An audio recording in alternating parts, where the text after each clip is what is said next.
علیکم، آپ دیکھ رہے ہیں کے نیوز ایچ ڈی۔ میں ہوں حارث علی شاہ گیلانی۔ چلتے ہیں آج کی اہم خبروں کی طرف۔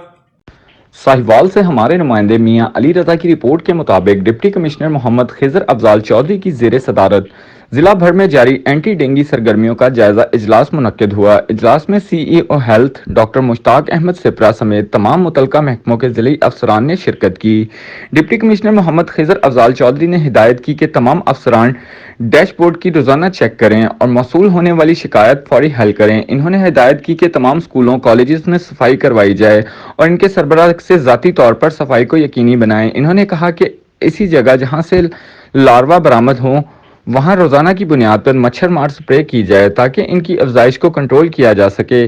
انہوں نے افسران پر زور دیا کہ ڈینگی کنٹرول کے حوالے سے سنجیدگی کا مظاہرہ کریں۔ اس سلسلہ میں کسی قسم کی کوتاہی یا سستی ہرگز برداشت نہیں کی جائے گی۔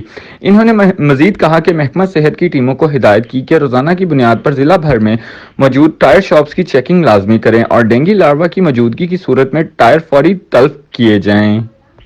مزید خبروں اور اپڈیٹس کے لیے ہمارے ساتھ رہیے گا۔ تب تک کے لیے اپنا خیال رکھیے گا۔ اللہ حافظ۔